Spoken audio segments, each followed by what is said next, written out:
morning, everybody. Look at the person next to you for a second.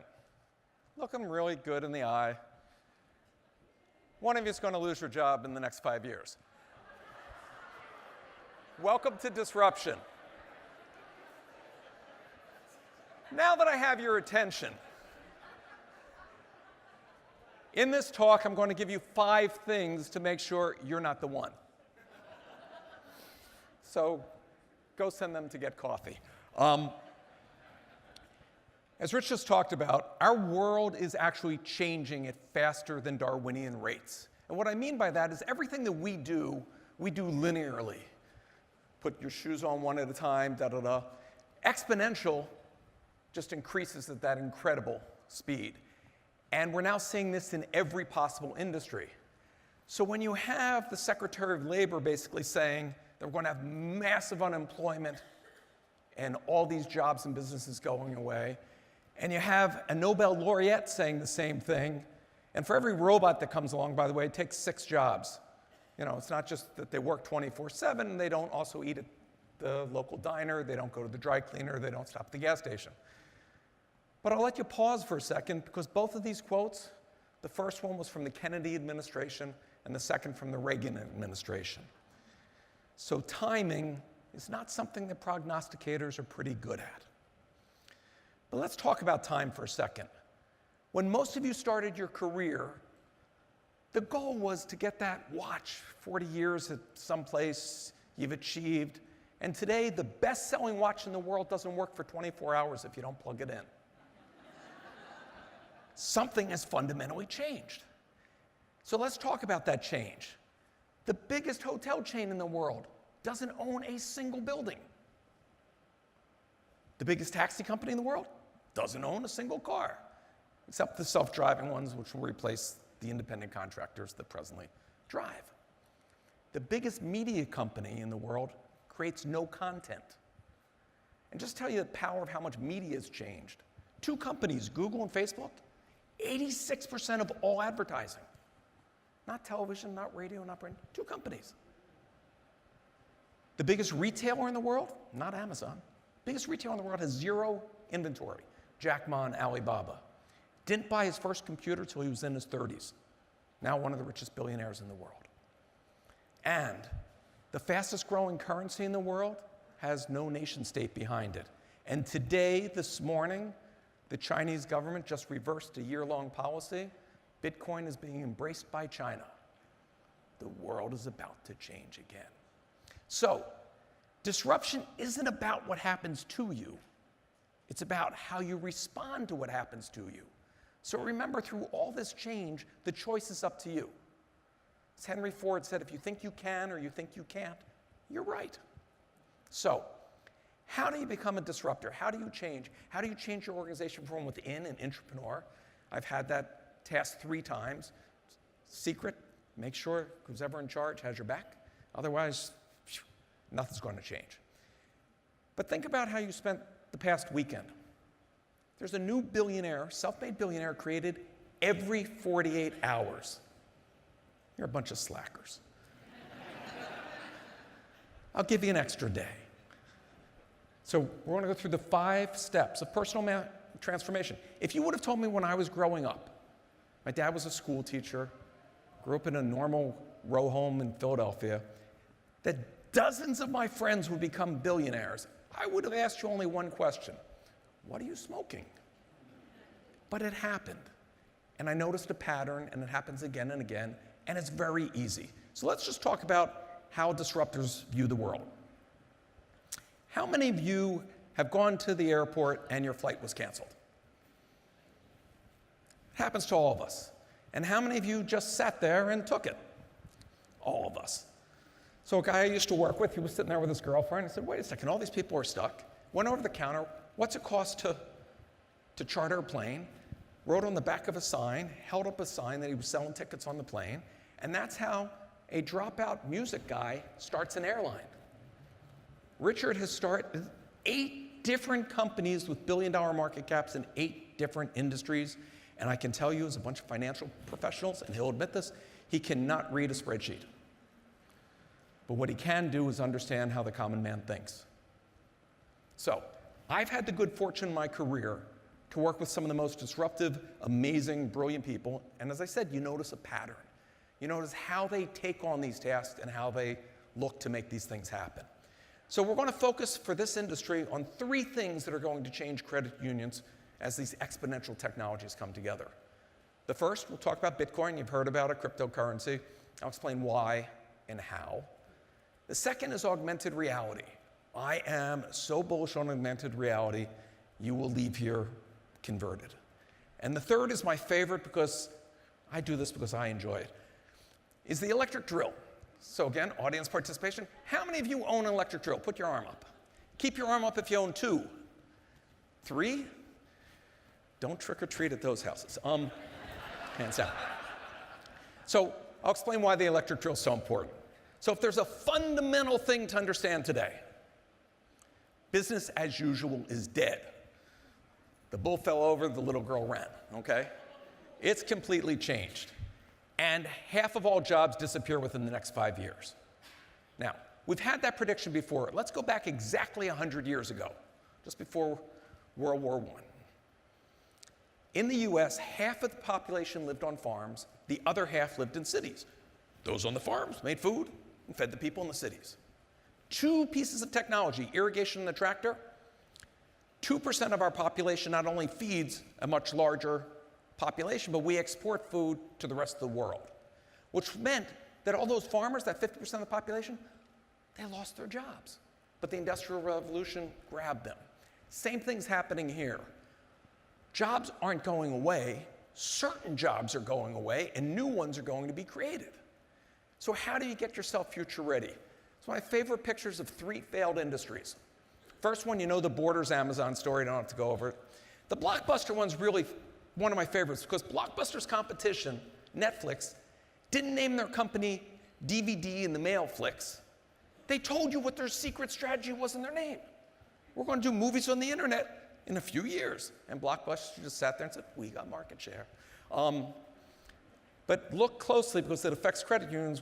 What's the third failed business? See the weeds growing in the strip center? How we use real estate.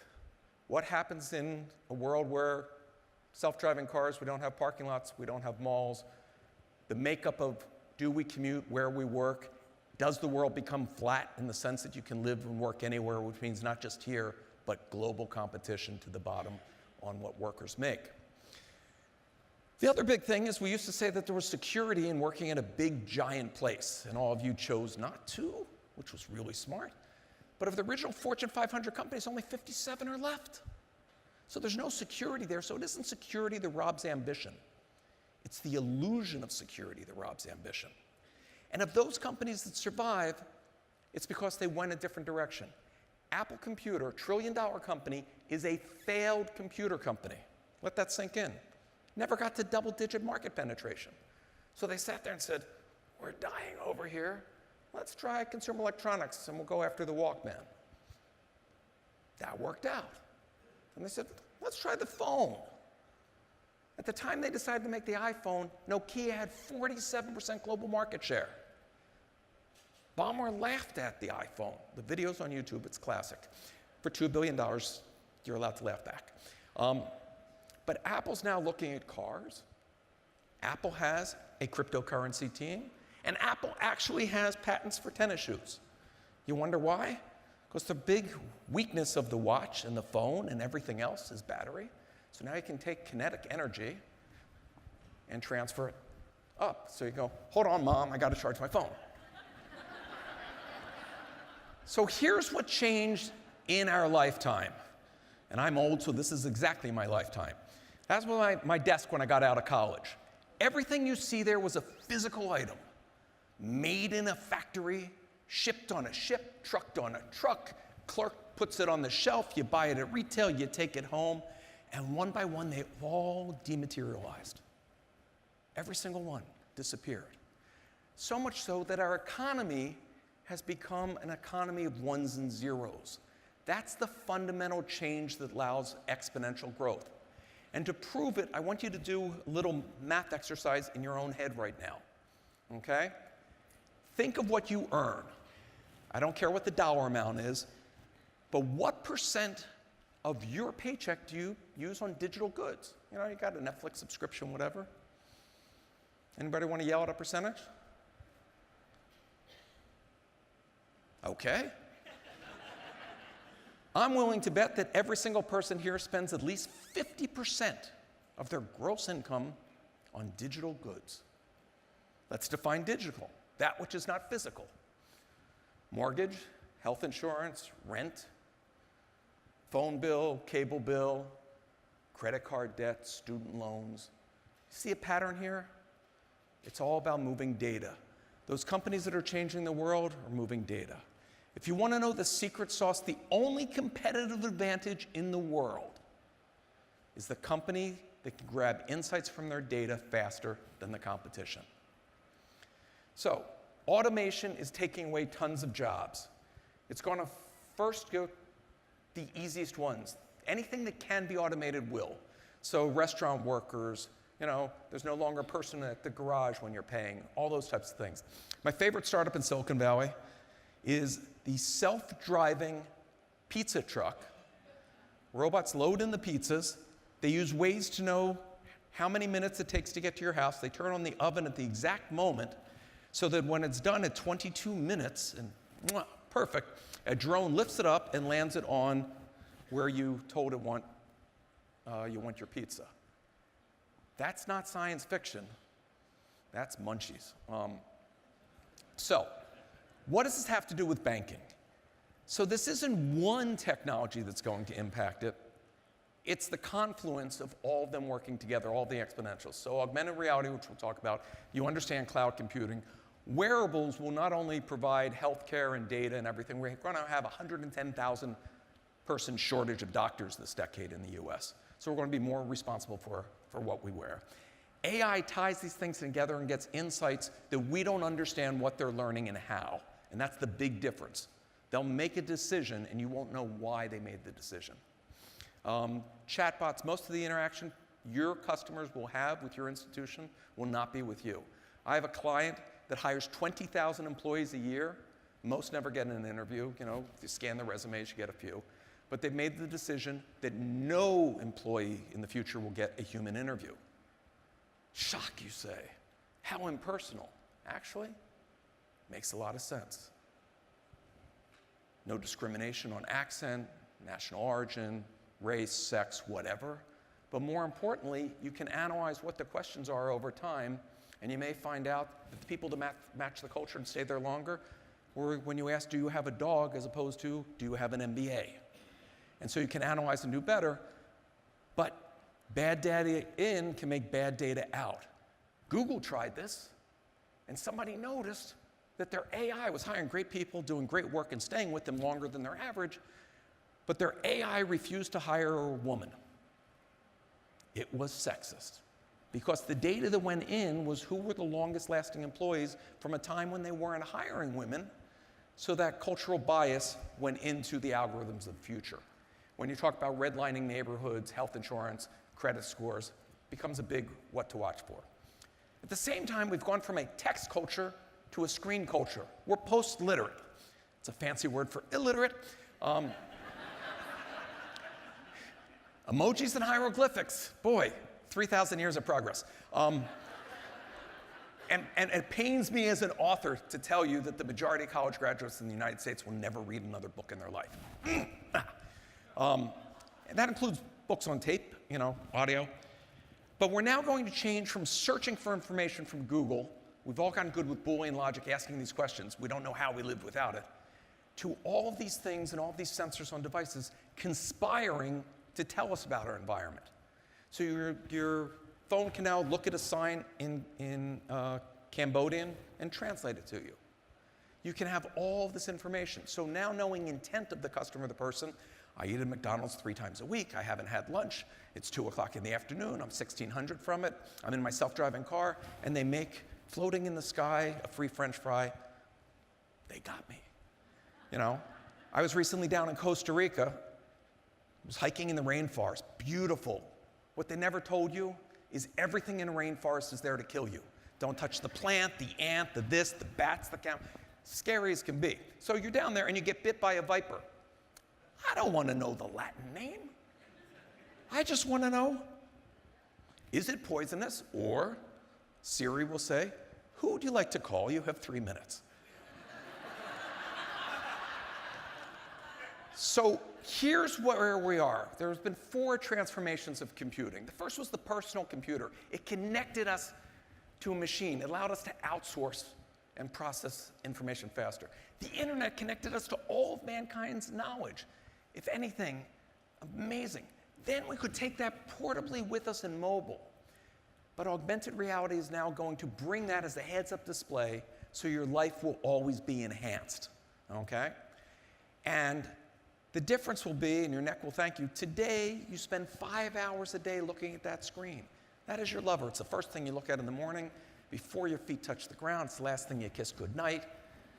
All right? When was the last time you went to bed without your phone? I rest my case. But we're now going to have connectivity heads up all the time. And our interaction will be through there. So fundamental change. Now, Gartner tracks the hype cycle. Every new technology, ooh, 3D TVs, yeah, didn't work. And then it goes into the trough of disillusionment where we go, hey, I was supposed to have these flying cars by now, when's it happening? You'll now see that AR is coming out over the next year. I kid you not, I was just up at one of my clients in Seattle with the team that's making augmented reality contact lenses. For those that didn't take a lot of science, it's called witchcraft, okay? It's unbelievable what can now be done. And when we look at the $1 trillion that this is changing, 3D printing, which I'll touch on, energy becoming free, cloud services, all of these major changes impact credit unions and your members. And the change is happening now. This isn't a future shock. So let's talk about automation. What you're looking at here is the automated Tesla factory of today. Notice all the happy workers, 24/7. When you buy a car from Detroit, $1,600 of the price of that car is for pension payments to people that are no longer working. Doesn't happen here. Fun note, by the way, if you tour one of these things, anybody that's a fan of Skynet and Terminator, don't stand where a carburetor is supposed to be. We had our first robot-to-human murder. Self-driving cars are going to eliminate tens of millions of transportation jobs. Number 1 job in the US is the truck driver. Gone. But to make it the exponential of tying these things together, that is a 3D printed car. So all of your parts and everything can now be done anywhere, anytime. 3D printing is going to take away globally 320 million manufacturing jobs. I sat on the board with one of the heads of Foxconn. That's who makes your iPhones, your PlayStations, every gadget you have. And they have 1 million workers in factories. Their goal over the next 2 years is to take that number to below 50,000 workers. And they now have 7 lights-out factories. I go, what's a lights-out factory? No reason to turn on the lights. There's no people in it. So here was a revolutionary thing, originally inspired by a fellow professor at USC. Can print a full house, 3D concrete printed house with no skilled labor in 48 hours. This company is going to make absolutely no money. Their competition can now do it in less than a day. That's disruption. But let me talk about how these things come together, because here's what's great about new technologies. All that an entrepreneur does is solve problems. Solve for 5, you get a free lunch. Solve for a bunch of people, you're popular. Solve for 1 million, you change the world. So 3D printing, here's a great use case. God forbid your child's born missing fingers or a limb. Prosthetics are so expensive, tens of thousands of dollars, that they wouldn't get the first prosthetic till they were in their teens and fully grown. That means that child's not getting called to be on the sports team. It's not getting called to play with. Their whole trajectory of their life and self-esteem changes. So some local entrepreneurs said, wait a second. We'll not only make them a $15 prosthetic that does everything, but we'll go to Disney and we will license Frozen, Star Wars, Marvel. Oh, I want Iron Man on my team. He's cool, okay? And how amazing is this? Crowdsource, open software. This young woman just played a sonata. She's missing both arms. Total cost of those 2 arms is less than $100. That's disruption. Anybody having the chicken today for lunch? I eat meat, I'm not slagging it, I'm just telling you that's where your chicken came from. So the argument of the chicken and the egg, that's over. You can now 3D print meat. They have bred, if you haven't had the Impossible Burger or the competition, they bred hemoglobin with the plant. So it actually bleeds. I mean, it tastes like blood, it's amazing. A little too mushy for my taste, but they're working on it. But you can now make a halal pork chop, kosher bacon. You can also 3D print a cornea. You can 3D print a kidney. You don't need donations, and you no longer have organ rejection. We had the first surgery of a 3D printed nose. So every new technology can invent new solutions to make our lives better and easier. CRISPR, if you haven't heard of it, is kind of like editing a film strip. It's gene editing. You can go in there and cut out whatever you want and replace it with whatever you want. This little girl has leukemia. She was given a month to live, and that's the only reason the FDA allowed an experimental CRISPR to be done on a human in this country. She was cured. No more leukemia. That also means other nations can make sure that their soldiers can't get certain diseases that they make sure we get. So there's a good and bad to all of this. But now let's get into banking, okay? You're going to have massive consolidation. And what's going to happen is this technology does a whole bunch of things faster and better that really makes scale of a size unregulated would be bigger than we've ever imagined. But the role of the human in the bank is also going to change. You will now become a human ATM. You can now send currency from phone to phone, identify it with your biometrics, and take it to cash when and if that's ever needed. So the era of the credit card's going away, forgery's going away, there's new concerns. But the human becomes the ATM. That fundamentally changes a relationship. Because what I would then want from my institution is that chatbot, when I'm about to splurge on those really cool shoes, is to talk and tell me, you're overdrawn, don't do it, Jay, at that moment, rather than 3 weeks later so that they can make a fee. And the people that start being customer-centric on this will grow tremendously. What's the proof of this? I told you China today accepted that Bitcoin's part of the reality and cryptocurrency. China, when I first started doing business there, if you wanted to change your airplane ticket, you had to go to a bank and get a stack of cash. There was no credit cards. They skipped credit cards completely. They did $5 trillion in mobile payments last year. Let that sink in for a second. That's not an experiment. That isn't, ooh, I can get my latte half a second faster. That's a fundamental change. And neither of those institutions that are driving that were financial institutions. So what happens, and both Apple and Amazon have teams working on this, what happens when they come out with their own currency? Your babysitter would be happy to be paid in Amazon coin, okay? We suddenly lose the ability to print money, you know, quantitative easing, remember that term? That's fancy economic speak for counterfeiting. But we'll just print more. It makes people happy. But what happens to this? What happens to debt? What happens to credit? How does this now change? If I had more time, or maybe this afternoon during Q&A, I'll tell you about a project I'm working on that's giving credit to the 2 billion unbanked.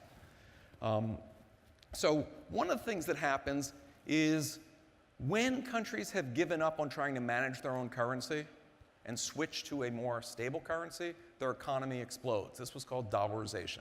Many countries have done this. It would make a lot of sense. You're now going to see countries skip using us as the backbone and go to a rational cryptocurrency.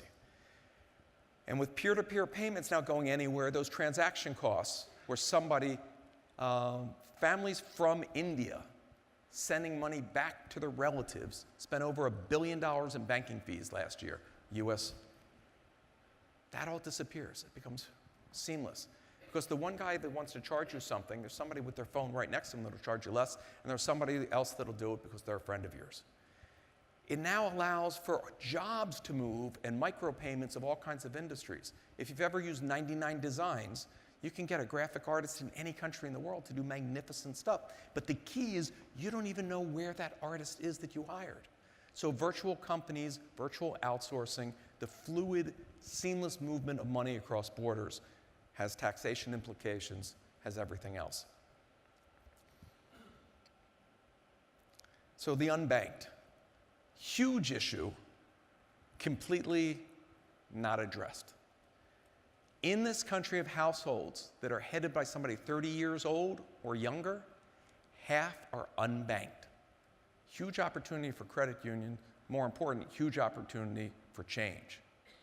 Those people are paying a disproportionate amount of their salaries on payday loans, et cetera. So Bitcoin can solve that when currencies disappear, and they can do it with complete transparency. So for those that don't follow blockchain and aren't techie, here's the simple 1-second explanation of why this wins out. Any database you can do with any encryption, moats around it, frogmen, guys with bazookas, whatever you want to do, somebody else can hack. All that blockchain is writing that ledger on 1 million computers. Nothing hidden. So unless you have the computing power of Google, and that's the only company that has enough, to change all those machines at once, you hack one and you change and say, I got an extra $100 in there. Well, the other 999,000 machines say you don't. Land title, government falls. Who owns this? Who owns this painting? Is this real? Can I hold up a bottle of pills and know whether or not that it was made by that factory or whether it was a counterfeit that is just sugar pills and I'll die? So, huge change. Blockchain is getting funded like crazy, not just for fintech, but across every industry. Last year, I had 1,200 employees just on blockchain. If you don't believe me, the IMF is saying this is inevitable. Bringing a rational system to monetary policy. You know, I never got the invisible hand of Adam Smith because I couldn't see it. Now you'll know exactly where every transaction is. So credit unions are going to have to take the one advantage they have in this world, and that is trust. You're going to see that as we get more digital, as we get less physical, you're only going to interact with trust. And that's a huge, huge issue.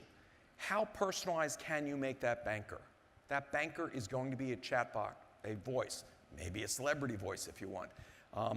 But you're going to want to figure out how you make your money not off of your user, but off of their data. And I'll give you one example of a project from last year. It started with 6 of the world's largest banks. It ended up 20 joined in. All that we did was we created a cryptocurrency just for those banks. You don't have it, no one else has it, there's no reason to worry about counterfeiting it, they're the only ones. And they use that to move that cryptocurrency across border. So instead of 3 days to move money from here to China or Japan or India, it's instantaneous. Thanks to bureaucracy, it's 3 hours. But it's basically taken that lag time out and saved those banks $12 billion the first year. That's Goldman Sachs' estimate, not mine. That's the power that's being unleashed. It also, cryptocurrency, fixes capital holes. In physics, any void will be filled, and that's what basically happens here. So when there's a shortage of capital in a recession in anywhere, you now have a way to create rational, single-use, special-purpose currencies to solve a specific problem. And what does this all come down to? It comes down to one actual truth. Data beats opinions. Data's your best friend. Invite data to every meeting. Data will never steer you wrong. Data has no ego. If you have to make a decision, you can now A/B test so many things so quickly. That's what you should be doing. Who should be our spokesperson? Does this commercial work? The big guys, they're doing tons of A/B testing in real time. There's a startup in Russia that sells stuff on Instagram. They use AI to A/B test a whole bunch of different things, and in real time, they're changing, and for every 10,000 of ads they buy, they make $100,000. They don't know what decisions are being made. They don't know what products they're selling or how. They just fed in, and all real-time response. No excess inventory, no excess mistakes. And when you look at it, the biggest decisions today are all being fed by AI. What you're being recommended to watch on Netflix, what you're being recommended to buy on Amazon, what price Amazon is charging you versus somebody else. All of this is being driven in real time. So if you're not a data-centric company, you're not going to survive. And as I said, and I'll repeat it again, the only competitive advantage you have is access to your data and getting those insights faster than somebody else. But data requires creativity. It's not just here's a bunch of numbers. There's a ton of numbers out there. Matter of fact, more data was created in 2018 than the history of mankind up until 2018. That'll be true next year, and next year, and next year, and next year, and next year. That's exponential growth. Less than 1% of data is ever analyzed. Now let's get into wearables real quick. You understand what they are and whatever. This year, Americans bought 85 million pairs of glasses that cost more than $100 a pair that came with one app, Focus. They bought another 50 million pairs that came with a second app called Sun. Get where I'm going? So if the glasses would have a third app that translate language, or could tell you who's a match from Tinder when you walk into a bar, you'd buy it. Oh, they're working on that. So here's what augmented reality is and where it affects your business. This is what the world will look like. Think of Times Square on acid, okay? When you go to London, you don't have to go in the street and go, ooh, do I look left or right? The street will turn red. You'll know not to go in the street. It'll turn blue. Every company will be jumping out and augmenting, and unless you're 14-year-old, you're not going to turn on every one of these filters. Just like apps, you'll probably use less than 10 filters. And if your business is not one of those 10 filters, you do not exist. They cannot see billboards anymore. They're being replaced.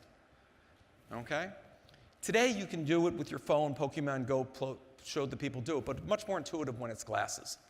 So in Tokyo, for example, there is a zoo that's hard to get to from the train station. You hold up your tablet today or your augmented glasses and can follow little penguins, actual motion-captured little penguins, and they walk up the steps and you can follow them to the zoo. Or how do you find the Dolby Theater, right? I want to see, Reach Conference and just follow the, E.T. with Reese's Pieces. But augmented reality is also about subtracting from the world. When you go into your supermarket, there are 40,000 SKUs. Over the course of a year, your family will buy less than 200 products. Every product was designed to jump off at the shelf by a team of creative people competing against the next one. Those days are gone too. You just came back from the doctor says you have diabetes. Gotta watch that sugar. Show me the products without sugar. Everything else will disappear off the shelves. Literally will disappear. There's a company that's scanning every product of Walmart, Walgreens, et cetera right now. Show me things with no salt. Show me organic. Show me what Oprah recommended in O Magazine this month. Whatever it is, that's what's going to change. Now we get to my favorite part. Remember that electric drill? According to the Electric Drill Association, I spoke before them as well, in your life, you will drill for 13 minutes. Except for those 3 people with the multiple drills. IKEA bookcase. Why own a drill if you're going to use it for 13 minutes and schlep it and store it and move it and da-da-da-da-da-da-da, when a drone can bring it to you, zip, zip, zip, take it back, pay a rental. That's called the sharing economy. I'm sure you tripped over some birds and limes and everything else on the sidewalk. It's already a $26 billion economy. So the one trend is we're getting efficiency of data. The other thing is that which is not digital, we're getting efficiency in managing it.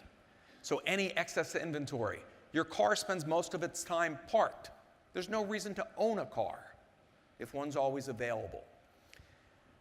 Ladies used to face this tough decision. Do I blow all my money on this beautiful purple dress and then be known as the woman in the purple dress at the next 9 events I go to? Or do I buy 6 or 7 crappy dresses? 2 women at Harvard Business School faced the same thing, and they started Rent the Runway. Fundamentally changed retail. We're actually manufacturing less designer clothes because anybody can have a Birkin bag just for that day. Why spend $14,000? You have excess room, you rent it out. You need excess room, you get it. That's the sharing economy. So what do all these things do for credit unions? You have to get in the business of anticipating the customer need. Looking at data, looking at the past, looking at past trends won't get you anywhere. Dinosaurs really knew where to hunt for food, okay? And this is why Uber was so amazing. Waiting in the rain for a car was a horrible experience. They solved that. The next version of Uber will know your playlist, how long your drive is. Do you want to watch that Netflix half-an-hour thing? You're going to be in there for 35 minutes. Your background music will play when you get in there. They know it's your anniversary. There's flowers. You didn't buy flowers yet. It adds onto your bill. What a thoughtful husband. He remembered, and he has flowers when he comes home. So it's all about anticipating those needs. So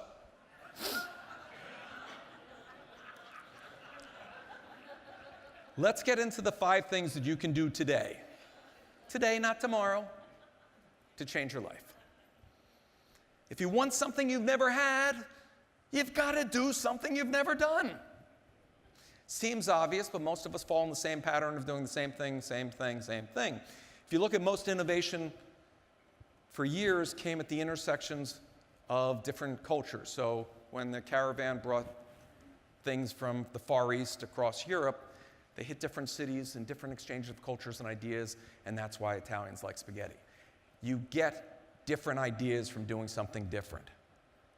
Second one is, most people think they have limits, and they set these limits for themselves. The only person that can stop you is you.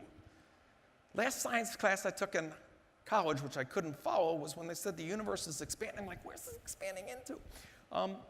If there are no limits on the universe and you're made up of the same stardust, you can do anything you put your mind to. And in fact, it's actually easier. There's no barriers to capital. There's no barriers to growth. There are technologies out there that are so free, so ubiquitous. Okay? Everyone thinks of changing the world, but no one thinks of changing themselves. Disruption begins with introspection. And by that I mean, in 3rd grade, you didn't do well on that math test. You didn't get the 800 on the SAT. So now you think you're bad at math. Really? The test question you got wrong was 3 times 3. You're not bad at math. You can be a public speaker. You can do anything you put your mind to. And that's what it is, because the second you change your limits, every other obstacle in work, every other obstacle in your business becomes really easy. And I've run companies with 300,000 employees. I've sat in a room with 2 crazy people with a new idea and launched things that you use every day that are billion-dollar companies. But here's the secret. If you have problems in your life, congratulations, you're halfway there. Every obstacle is an opportunity in disguise. Figure out how to solve it. There's other people that have the same problem. There were 2 kids in Tel Aviv, not as bad traffic as here in the 405, okay? They hated the traffic. And the one guy goes, phone company knows where my phone is, knows where his phone is. Tells him to go left, me to go right. No more traffic. That was Waze. They became billionaires the first year without $1 in revenue. That's about a global market. That's about change. And no obstacle is so big that one person can't make a difference. Recorded history is just about the stubborn. Be stubborn. And the way to do it is to start each day by internalizing 2 core beliefs. The future can be better than the present, and you have the power to make it so. Say it in the mirror. Because what it does is it releases serotonin, goes across the synapses, lights up your brain like a Christmas tree. You'll be more popular, you'll appear smarter, you'll have more friends, you'll be more successful. That's what happens when you have positive thinking. When you have that cloud, you can't see it. You can't see any opportunity that comes in front of you. So start each day with that positive mindset and solve for others. That's what problems are. Solve for others to solve for you. That's the secret. And lastly, commit to lifelong learning. I'm 57. If I was your doctor and before we started the physical, and you wheeled in a wheelchair, and I told you I hadn't learned a thing or taken a course since I got out of med school, you'd be healed. You'd run out of that office. Why should anybody hire you if your skills aren't up to date? I thank you, and have a great conference.